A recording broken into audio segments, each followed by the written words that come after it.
Hello and welcome to this week's portrait painting demonstration. My name is Yupari, and in this week's video we're going to be creating a self-portrait. So that is, I'm going to be creating a portrait painting of myself, and the way I'm going to do this is I'm going to look at a mirror. So I'm going to bounce my eye back and forth between my canvas and my mirror, and the reason that I'm going to do that is because I personally enjoy working from life every chance I can get, and a self-portrait is really one of the best occasions where you can work from life. And if you think about it, the old masters in the past, they didn't really have a sustained image to look at. Rather, they were bouncing their eye, glancing their eye from mirror to canvas. And as a consequence, you will not have a sustained photo reference of me as I'm creating the painting. Rather, there are going to be clips where you'll actually see how I glance back and forth between the canvas and the mirror. And that is because I really want you to have the experience. I want you to have the experience that I have as I create these portrait paintings. That's the goal. The goal is to bring you along the journey involved in creating each and every one of these paintings. So without further ado, let's get to the painting video.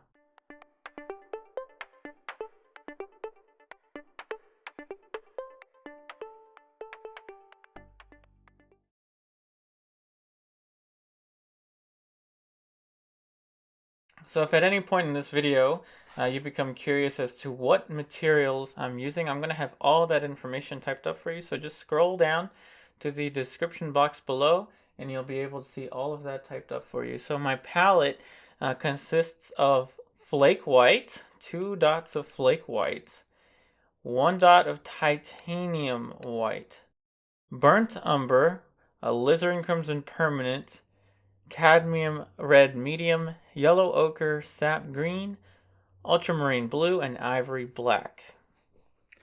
And if you've noticed, my alizarin permanent starting to crawl its way down, so I'm going to use my palette knife just to kind of push it up a little bit, just so it doesn't fall over. So to get started, I'm going to be using a drawing brush. So just dipping my brush into a little bit of odorless mineral spirits, just a little bit, to get the paint to flow. So I'm going to be using burnt umber as my drawing color. Now remember, I'm working from a mirror, so I have to remember the pose. I have to reset the pose each time. So let's go ahead and choose the composition. So if the top of the head is going to be about here, I think the top of my head will be about there. Let's see, the back of my head will be there. So let's first think about the placement. So where do I want to place the head? I think about here. So this would be the bottom of the chin. So that would be the bottom of the chin, top of the head. Now let's get into the outside shape. So the challenge is going to be, again, constantly resetting the pose. So here's the outside of my face. I'm kind of looking at the peripheral view since I'm looking at a mirror. So here's the side of my face. And the goal here is to keep my shapes simple and easy to work with. So here's the little collar for the shirt that I'm wearing. Very simple, just a little shape for that. Now then, if this is the top of my head, I think I want my hairline to maybe fall about there.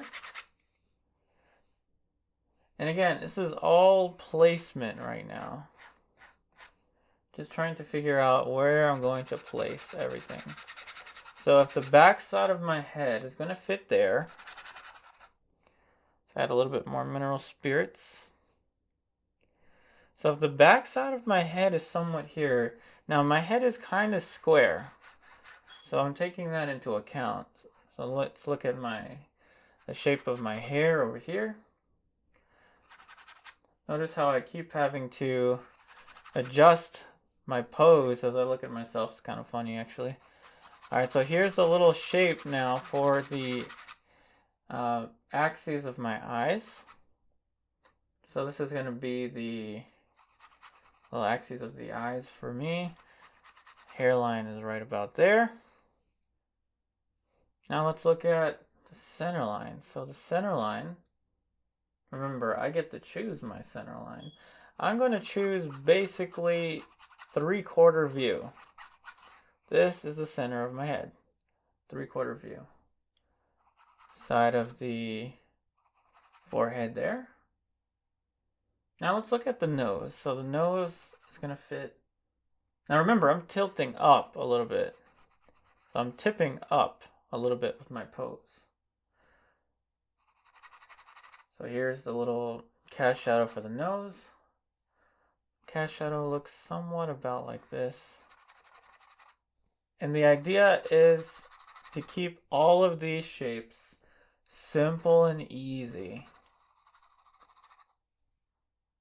Now we have the side of my eye socket right about there. So whenever you're painting a model with glasses, I think it's a good idea to get the large structure of the head first and then add on the glasses. So again, remember, my head's pretty square. So here's the side of my jawline, mandible. And I'm trying to keep this very simplistic, a little more mineral spirits onto my drawing brush. And what happened here? My drawing brush seems to have gotten a little bit of, I think I got some cadmium or some alizarin crimson in it. So that's okay. I'm going to switch that brush out. Let's try to stay away from that. I don't know how that happened. All right, so the side of the face fits right about there. So now I'm using a size 4 filbert for my drawing brush. Just trying to see these shapes very simply, and I'm trying to abstract what I'm looking at. So here's the whole side of my face. And here's the chin right there. And what you're seeing here is pretty much what I'm observing at a glance. Notice how I keep moving my eyes back and forth from the mirror. Let's fill in this dark shape for the hair. Very simple there. Looking almost like a robot. And that's okay. We're just getting our shapes in there. And the most important thing at this stage is composition. The placement of the head. And if I'm happy with the placement of the head and the composition seems about right, then I'm good to go. I can keep building.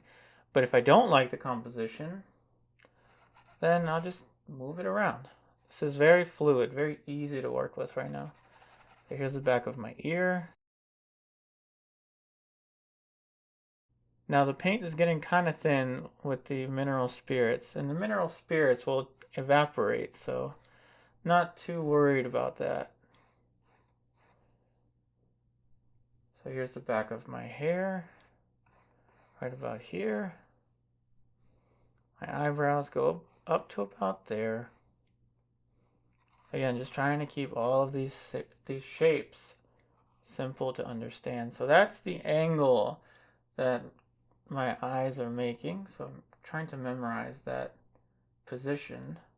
Talk about a challenge, right? You know how they say that you're your best model? Yeah, I'm my worst model. I'm actually not very good at posing.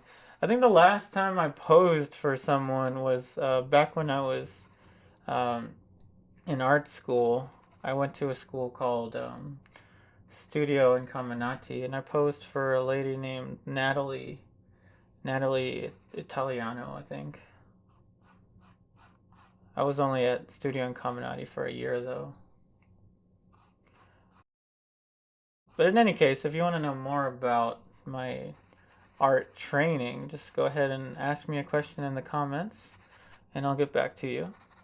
Shoot, I could probably even make a video on that if you'd like. Alright, so is the placement correct? Or is the placement workable? I'm going to stand back. And I think that's about good. I mean, obviously the drawing isn't correct yet, but I'm pretty satisfied with the big shape for my head. Now I'm going to go in and make it a little more specific now. So let's look at the side plane of my cheekbone. Side plane of the cheekbone. Goes right about like that, at some angle like that. So I tell you what, let's cover this whole thing and switch back to the paper towel and just subtract a little bit. So subtracting a little bit there for the cheekbone. Here's the side of one of my eye sockets. Side of the eye socket to the right of your screen. Follow the shape of the eyebrow. Now for the eyes, just simple brush strokes for now will do. So let's see. Just following the lines across this way. Simple and easy. So let's subtract a little bit.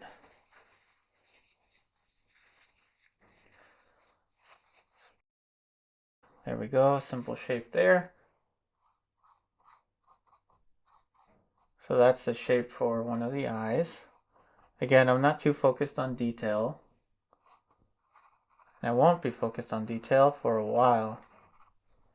Just the simple patterns of light and dark. Just a little bit of light here. And again, just a simple little dark there for my eye. For the eye. I'm not sure if it's in the right place, but you gotta start with something. So the mouth will fit somewhere about here. Somewhere about there.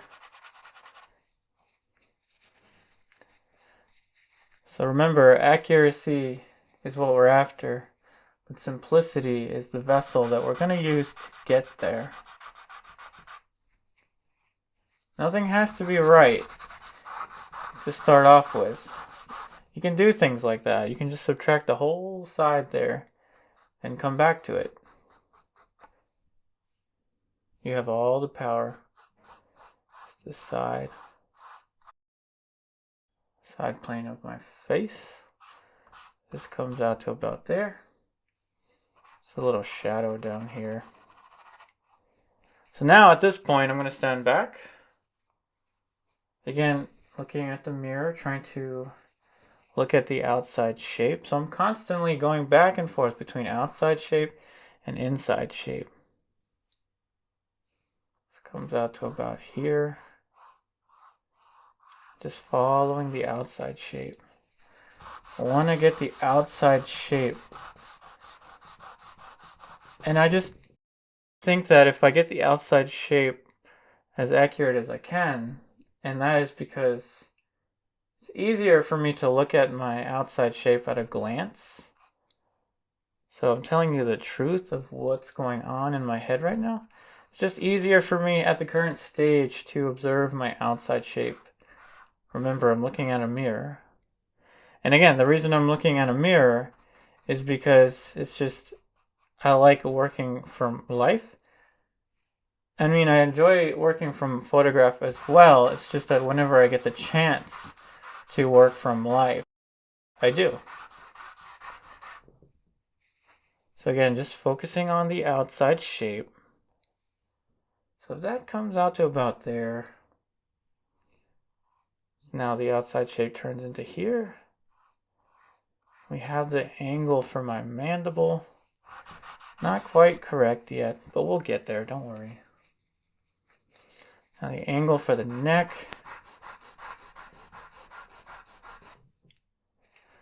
So let's see. What angle do I have for my neck? Yeah, somewhere about there. Now notice I'm making my brush marks in a diagonal fashion, and that's just to avoid glare. So maybe that's the angle of the mandible. Not entirely sure. And if it is, it's a little too high up, so let's just push that shape down. Very simple there. Let's subtract a little shape here for my chin. And remember, I have a very square head, so I have to keep that into account. It's one of the joys of working from life. It's a very interpretive process. You're not really copying what you're looking at, so to speak. You're kind of observing and analyzing it. Now that was completely wrong, so let's go ahead and just take that out. And again, it's a very push and pull process.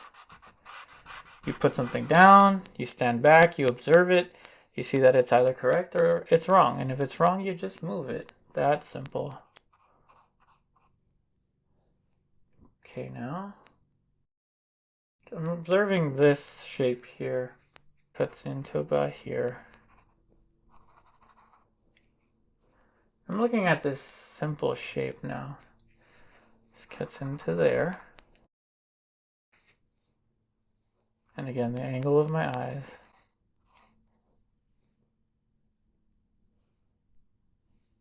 Now let's look at the outside shape again. I'm gonna stand back.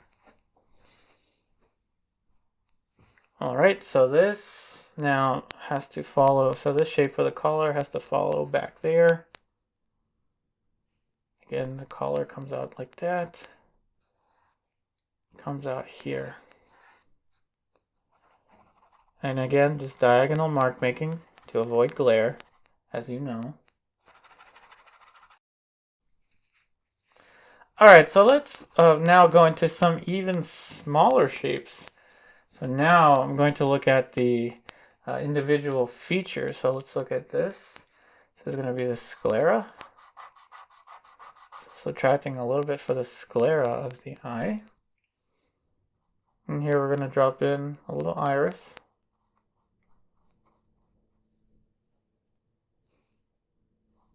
Little shape here for the eye. And cut this in a little bit. Trying to get closer and closer to nature. This cuts into here. Now let's look at the other eye. Cuts to about here.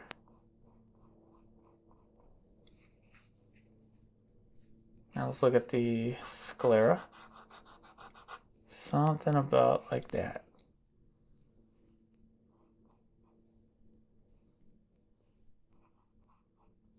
So now that shape is way too big. So let's go ahead and make it a little more specific now.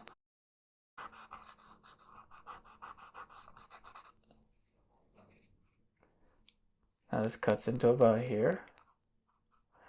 So if you've painted a few portraits or drawn a few portraits, you know that portraits tend to go through an awkward phase. So a phase where things are just kind of awkward. And that's okay. I mean, they all go through that phase.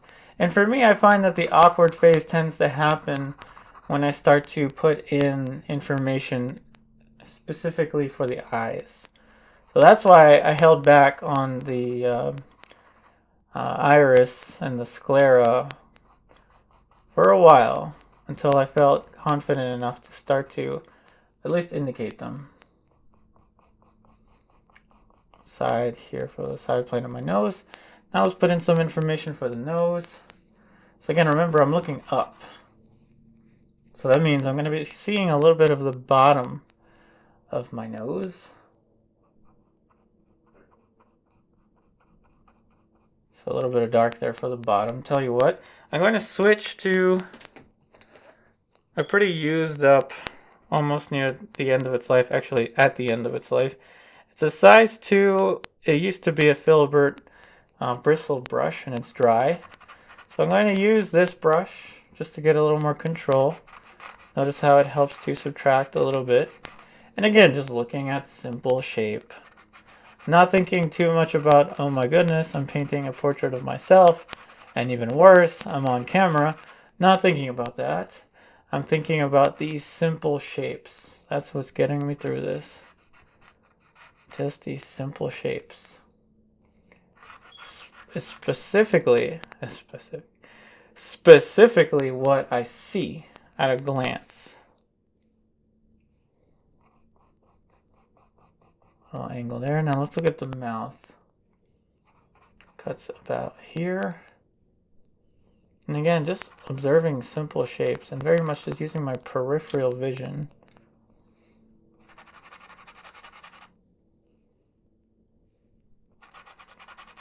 Bottom of the mouth there. Now, I don't know if that's correct, but it's getting me somewhere. Remember, you can't start finished. You have to know how to work with your shapes. It's all a building process.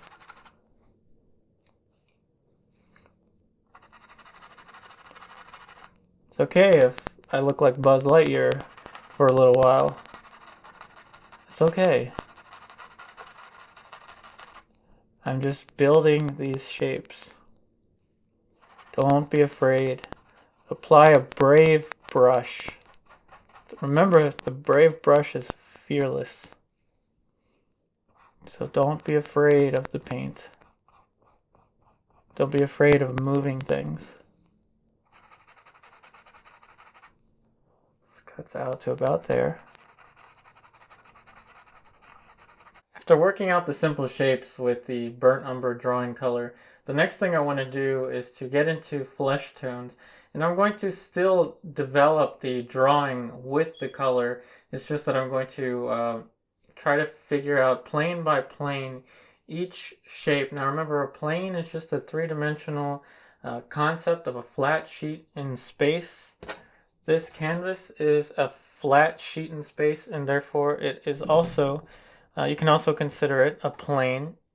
But at the same time, we're still going to be articulating our shapes of light and dark. And remember, it's not about copying, it's about interpreting. And that's the most fun that I can get out of painting. So let's get to the color now. So for the color, I'm going to be switching to a size 4 filbert bristle brush. And so let's just make a simple little flesh tone here. So I'm going to use the Flake white first. So the Flake white, notice how it doesn't really take a lot of, it doesn't really bring up the value that much, and that's what we want with portraiture. But if you want to bring up the value much faster, let's look at the titanium white. So here's the titanium white. Now notice how it just punches up the value quite rapidly. So with the titanium white, it doesn't really take too much to raise the value. And so that's why I have the titanium white there, just so I can punch up the value a little bit brighter and to kind of contrast the two a little bit. And if you want to see a video talking more specifically about the difference between painting with flake white and titanium white, I can also make a video like that if you're interested. Just let me know. Alright, so with the flesh tones, I'm going to use a little bit of yellow ochre and some burnt umber, and back to the cadmium red medium. And in the middle, you'll notice that I kind of use the flake white a lot. And in the higher values, I'll end up using more titanium. So more burnt umber as we work our way down. So let's just go ahead and just blend into the burnt umber drawing color. So back to the yellow ochre. Now let's actually use a little more titanium. But see how it kind of, the titanium is nice to blast up the color, but it kind of sacrifices a little bit of pigment. So that's why I like to bounce back and forth with the flake white. Remember, flake white is a lead-based white, which means it's a transparent white. So it allows me to use more of it, just like you've seen right here, without sacrificing the intensity of the pigment. But when I want to go really bright, that's when I'll switch to the titanium white. So just let's add a little more warmth, a little more yellow ochre. Alright, so let's get to some of the planes on the forehead. Now, I'm going to start off trying to reset the pose now. Alright, so the lighter lights, so let's go back into the titanium white. and just the titanium white and yellow ochre mixed onto this little area of the palette. Let's get the lightest light right there. Now that is really bright. Now let's get a little more pink. So as we move away from the lightest light, it's going to get, of course, a little bit darker, but a little bit more pinkish as well. And as we move towards the side, so this is going to be the frontal eminence of the skull. So it's going to be a little bit darker as the paint moves around the side here. Darker in comparison to the lightest light. Now here's the middle of the forehead. So this area is pretty bright, but it's not as light as that highlight. And then as we move towards the glabella, so the glabella is going to actually be even darker. Notice how I just switched brushes, just so I don't have to keep cleaning off the brushes. So this is going to be kind of like my middle tone brush. So that value is pretty dark, but I think it can be a little lighter. So that's about it. So now I'm going to switch back to the light brush. Let's go into the middle region with the flake white. Just mixing right onto here. And there you go. Now this is how we're painting transitions of form. Notice how just those few little transitions of form is giving us, those few little planes is giving us a nice little transition of form. Meaning that the form is starting to appear now three-dimensional. And it only takes a few value changes to really get that to happen. You can count at 1, 2, 3, 4, 5. Maybe let's say 5 values there. And so right about here, I think that there's going to be a little more warmth. So let's go into the cadmium red again and the yellow ochre. Now, if you've seen my past 2 videos, you know I'm a fan of using the Zorn palette. So I'm kind of using the Zorn palette colors, which again is flake white, cadmium red, yellow ochre, ivory, black. Those are the colors for the Zorn palette, and I'm kind of sticking to those for the majority of the flesh tones. Now I'll use the other colors as well, but for the majority of the flesh tones I like to stick with the Zorn palette. See, that's a little bit too cool. So I'm going to go and add a little bit more cadmium red.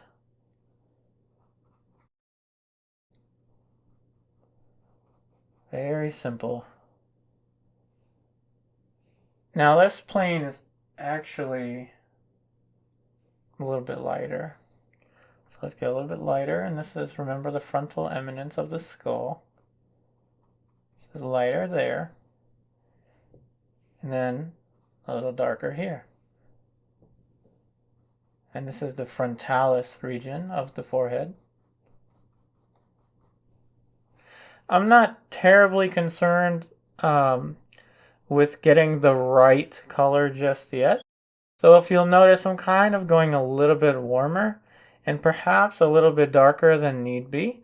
As you've probably seen in my earlier videos, I tend to go a little bit darker and a little bit warmer at first. And then when the time is right, then I start to add lighter and lighter, and as a consequence, cooler and cooler colors. But for now, let's just keep it in this little family range of value and color. And I think I see a little bit more yellow in contrast on the side of the forehead, the other side of the frontalis. So a little bit over here, I'm actually seeing a little more light. And it's a little warmer, so back to the burnt umber, cadmium red. A little warmer and darker around here. Now let's talk a little bit about edge. So with the hairline, this edge right here, I'm going to make it pretty soft.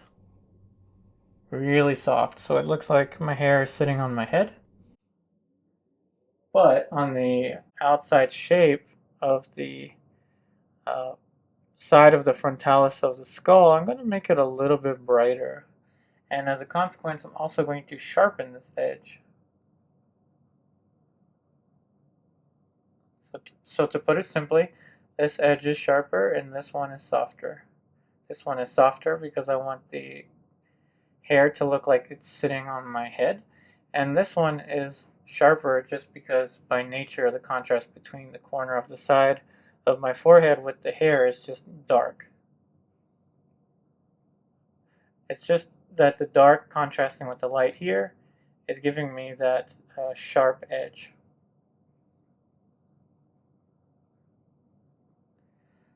Now I'm going to punch up the warmth.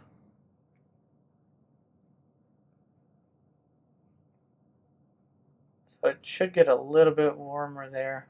So I'll tell you what, now I'm going to use a different color. So I'm going to use my Alizarin Crimson Permanent, a little bit of Alizarin Crimson Permanent, into the middle tone region of the palette with some burnt umber. So Alizarin Crimson Permanent, or Alizarin Crimson, is a very good tinter. Now I know some of you are cringing, saying, oh no, don't use Alizarin Crimson on its own. And I thank you all for your comments. A lot of you have told me that Alizarin Crimson on its own tends to kind of dull out over time. So now I have Alizarin Crimson Permanent. In any case, the Alizarins are good tinters. They're very good for tinting. So I'm tinting this area a little bit more warm-ish.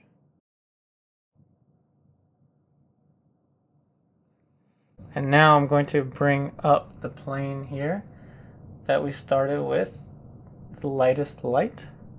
So let's go back to the titanium white and let's just allow what's on the brush to neutralize these colors. A little bit lighter here.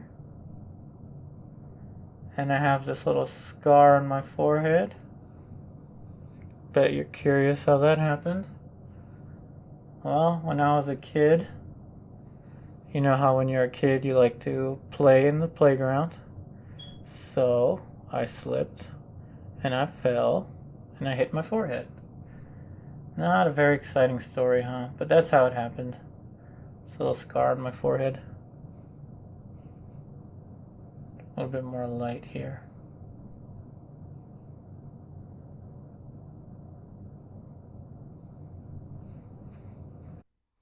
Now let's go ahead and move on down. So let's look at the concavity of the eye socket. So it's going to be a little bit darker.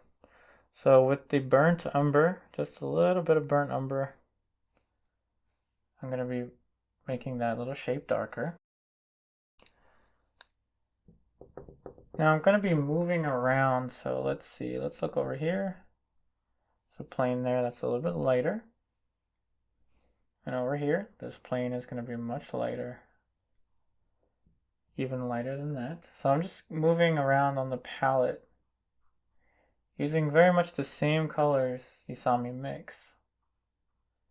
But I'm starting off a little bit warmer and darker, just like I did in my earlier videos. And in my earlier videos, I think I was primarily using titanium white. So that's why I was trying to stick like a little bit warmer and darker. But then I started using more transparent whites. Remember, titanium is opaque. So it takes only a little bit to raise the value. Whereas flake white and lead white, well, flake white is a lead white, but you can use lead white or flake white. They're much more transparent. So it doesn't take, you can use a lot more of it. You can use more of it without sacrificing the integrity of your pigments in the middle tones. Now I'm just going to make this a little bit darker and a little bit more red. Very simple. Thinking about that edge there. And now, pretty much with the same color, I'm going to paint in this little warm shape here, for this little triangle of light.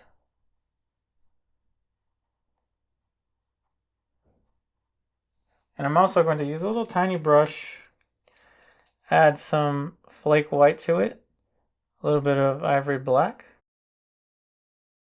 and I'm going to add a little touch of flesh tone. So some of you already might know what I'm mixing up.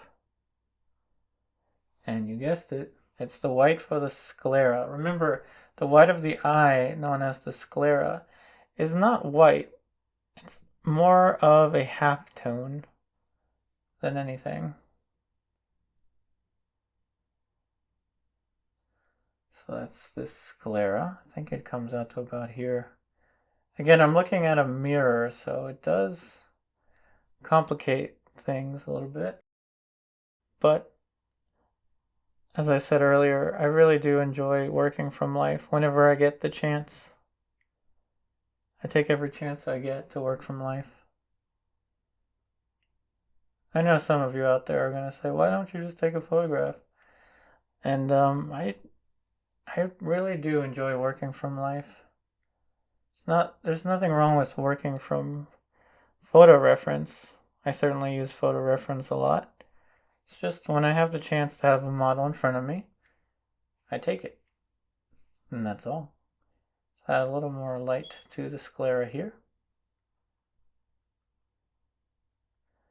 Now let's go and add a little touch of light, a little more titanium white for this, for a little highlight, pretty much right above my pupil.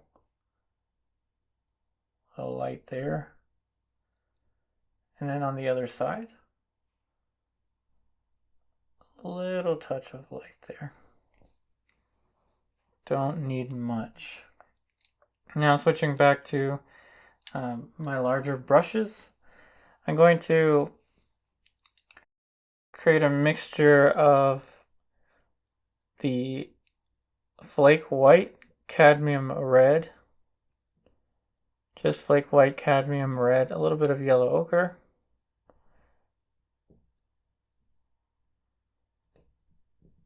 and I'm going to paint in this little light here. Simple little light here for the top plane of the zygomatic region. And when you're working from life too, when you're working from nature, you do have an advantage with color. You can see much more color working from life than photo reference. Usually. A little more light down here. And I'm going to add a little bit more flake white and cadmium red. Still pretty much a middle tone, but lighter. Try to raise up that value a little bit more.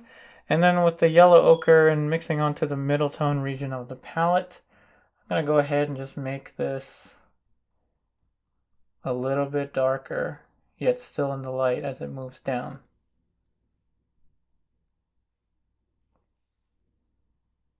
And now with a touch of alizarin into the halftone region of the palette, here we have the red for the lips.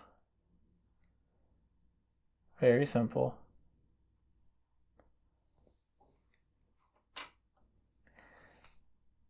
And now I'm going to take a little bit from the sclera mixture. And we have these little lights here for the philtrum. Very simple. And now we're going to go back to the lighter values on the palette and look at this light plane here for the chin. Now let's get some halftone. A little bit of halftone around it. And a little bit more light right over here. This plane is just catching a little bit more light.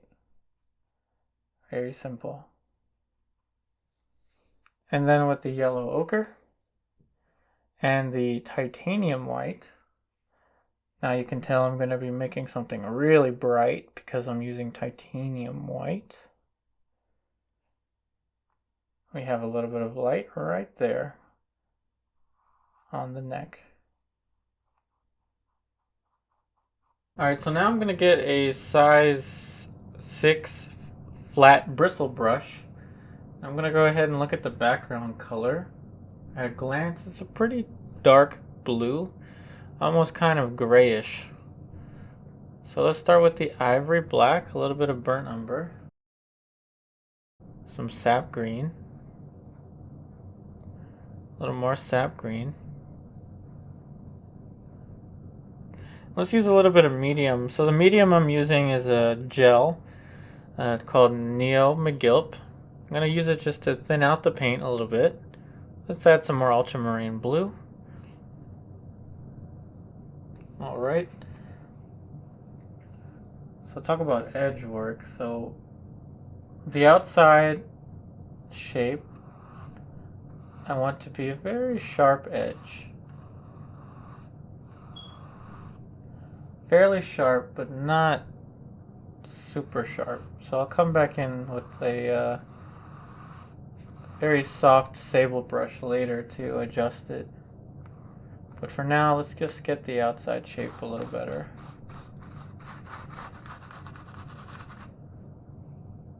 Now this shape comes down to about there.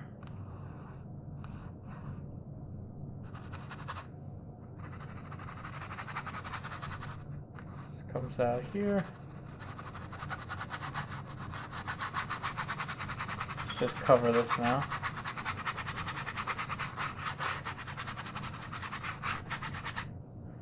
Just covered it a little bit. So this shape comes out there.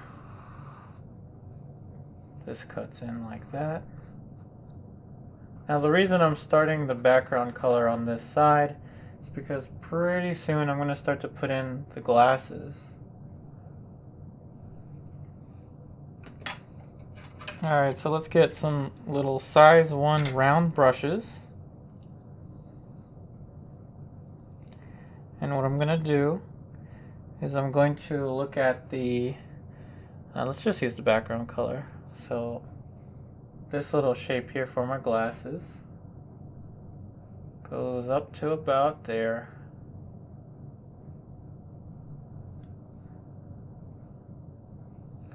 Very simple. Now let's look at the corners.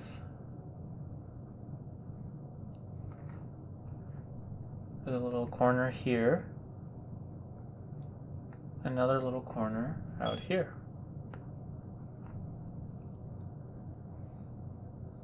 Now the glasses, the angle for the glasses, somewhat like this. All the way to the back of the ear. But I might paint over that again. I'm just trying to get the placement of it. Now let's switch to a light color. So let's use the titanium white. So titanium, a little bit of ultramarine blue. Very simple. Now let's look at this little light. Some little highlight right here. And this goes all the way down. Just like that. Let's add a little more ultramarine blue. Now let's look at the other side. Very strong light right there. Let's just push that in there. I'm seeing a lot of light there actually. My studio light's reflecting. So now I have to make a decision whether to paint it in as I see it or to edit it. I think I'll edit it a little bit. So this comes, let's see, right about here.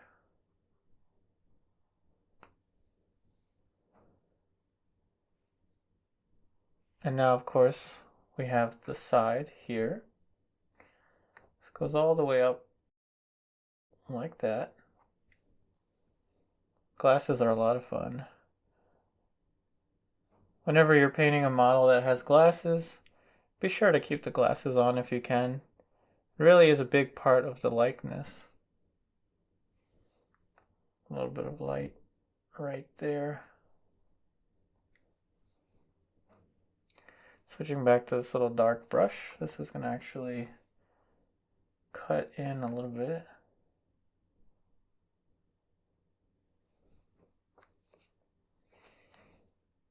Now back to this light. So a little bit of light down here. Very simple.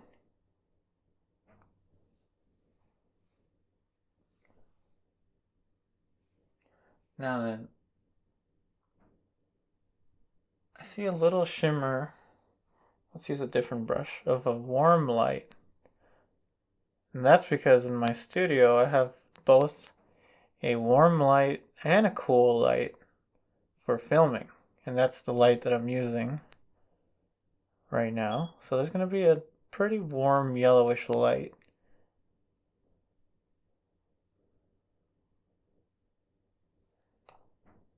And I'm seeing this light right about here.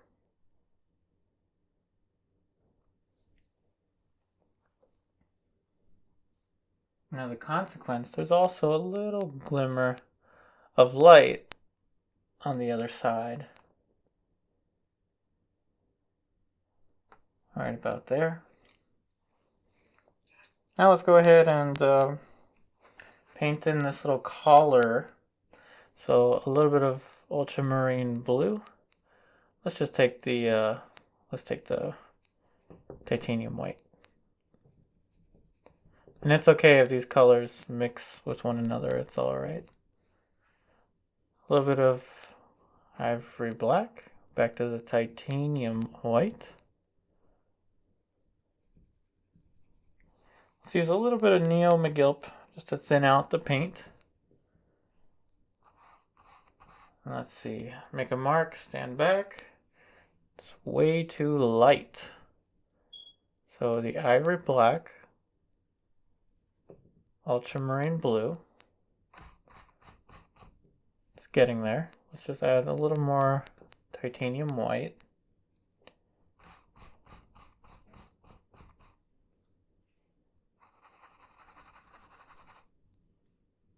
Still, I think the color needs to be edited a little bit. I think I see a little more violet in this color. So let's use some Alizarin Crimson Permanent.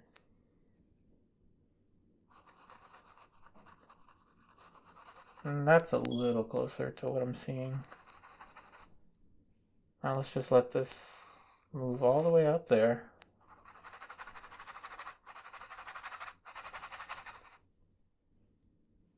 This comes out to about here. Gonna switch back to the brush that I used for the background color. Some ivory black, burnt umber, a little bit of ultramarine blue. Just paint in a little shape there for the collar. Ultramarine blue. Just cuts in very simply, just like that. Switching brushes, let's get this warm color here. There's just a little button there. Very simple. Let's give this little button a shadow. Very simple. Put in a little accent there. Now switching back to the shirt for the collar. So it's like a violet collar actually. I'm seeing some violet in it. Light right there.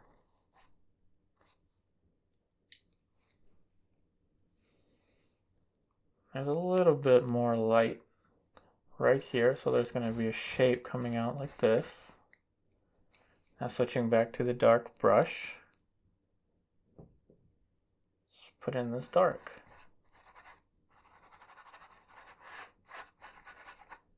Very simple. Little dark accent there.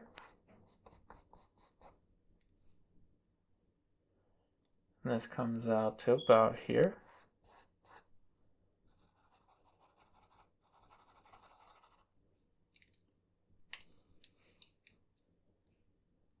Now, I'm going to add a little bit more ultramarine blue and alizarin crimson permanent. This area is just a little darker. I don't know why I'm seeing so much violet there right now. A little bit darker there.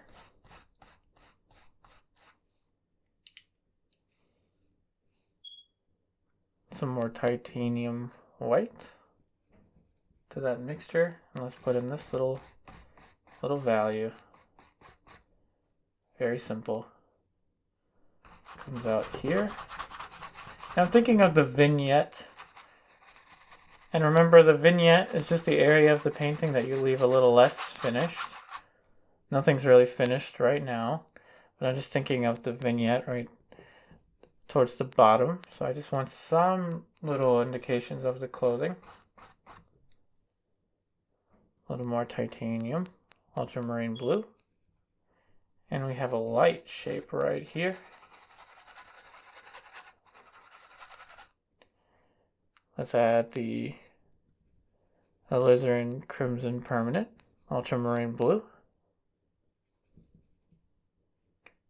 Paint in this little darker shape here.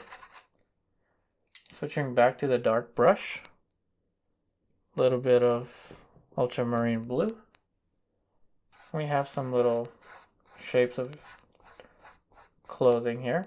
Some little folds. Comes out to about here. A little more ultramarine blue. Now we have the little collar coming on this side. Comes out to about there.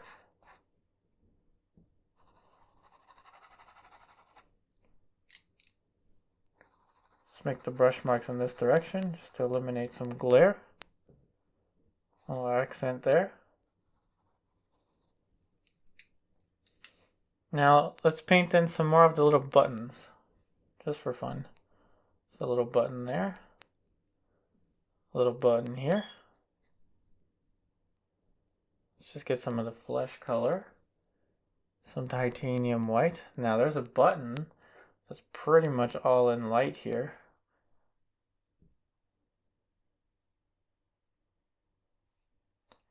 And let's give that button a little shadow.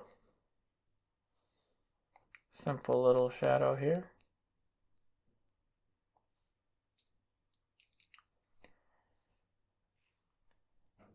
And just a little glimpse of the button down here.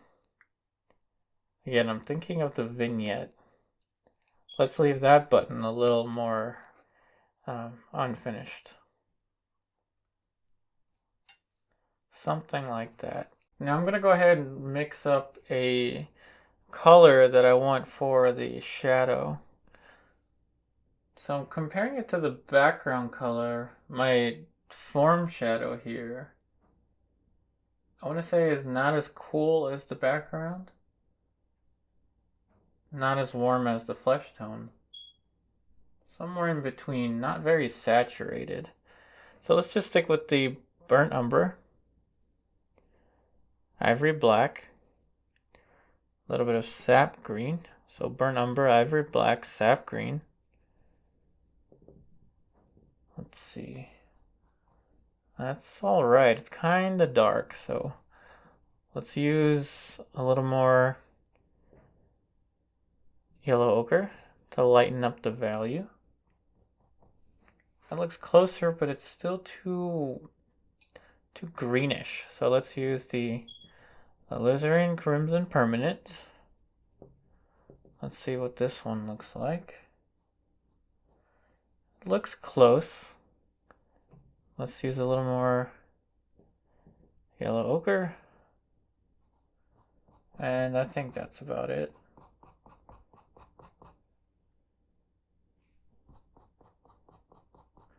So let's just go ahead and fill in the form shadow with this. Let's leave some of the burnt umber drawing color to show through though. just leave a little brush stroke right there. Let's use a little bit more burnt umber. Let's make a darker value. Now this darker value is going to be for this part of the shadow on the side of the nose, side plane of the nose. That's going to be a little darker. And this is also going to be a little darker.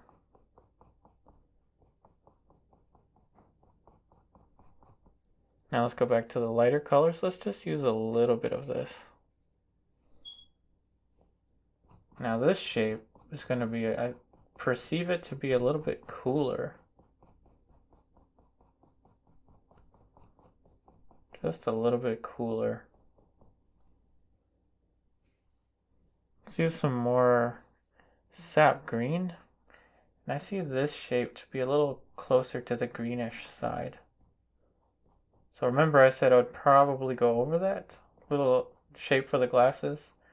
It's alright, we can always bring that right back. Now while we're at it, let's go ahead and paint in some of the dark shapes for the hair.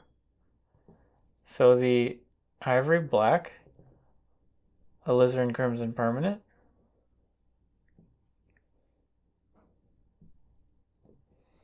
Now let's paint some dark shapes for the hair.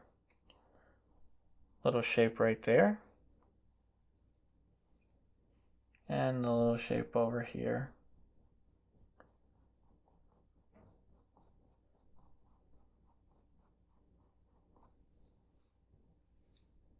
Now this comes out about here. And I think that the hairline might need to come down a little bit. Either that or I'm seeing just a cast shadow from my hair. I think it's a cast shadow. Paint that in there.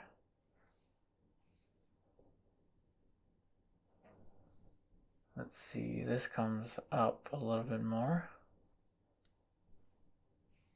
A little softer edge right there. Now back to the dark brush. Here's a darker shape right there for my hair. Simple little shape there. And paint in this dark shape for the hair as well. Let's take some of the flesh tone for the hair. So just some of the middle value there, and we're going to start to paint in some of these lights. Notice how when I take flesh tone from the palette and paint it onto, or apply it onto the hair, the dark that's on the hair picks up and mixes onto the canvas. Just want to avoid painting in too cold colors for the light on the hair. Just a little light shape right there.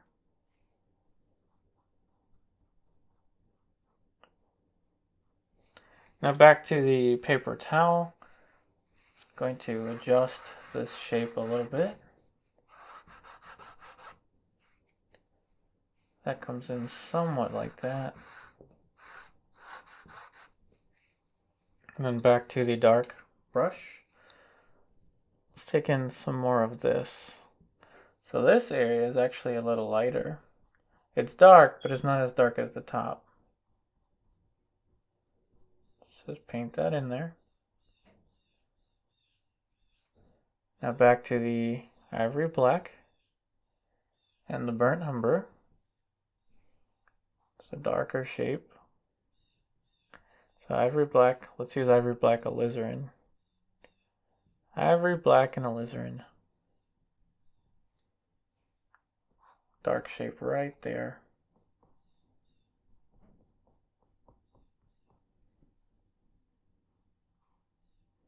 Just make sure to soften this edge here, just so it looks like hair is resting on my head. Let's just soften this a little bit now.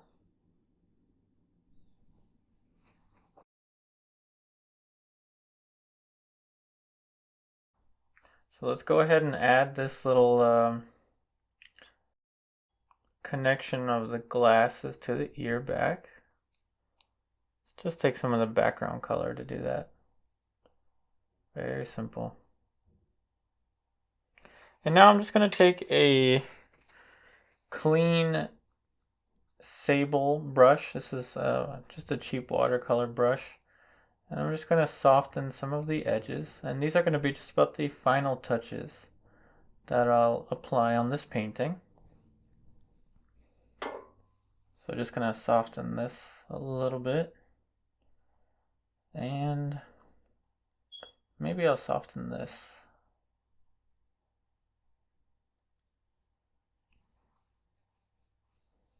Let's soften this little shape here. Oh, almost forgot. The glasses need to have a little shadow. So let's just take from the middle region of the palette a little shadow for the glasses. Right on the border of the bottom where the glasses rest.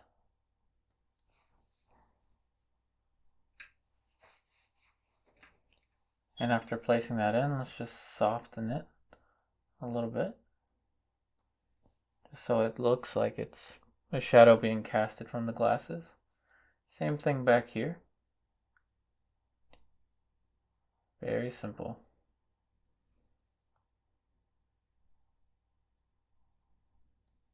Alright, and with that we have the conclusion of this week's portrait painting demonstration. I'd like to thank you all so much for watching. I hope that these videos are helping you out. And remember, the self-portrait, I gotta say, is one of the most difficult portraits I have ever painted. And let me know what you think about creating self-portraits. Do you find them to be equally difficult but fun as well? Alright, till then, I wish you the best in all of your artwork, and I'll see you on the next video.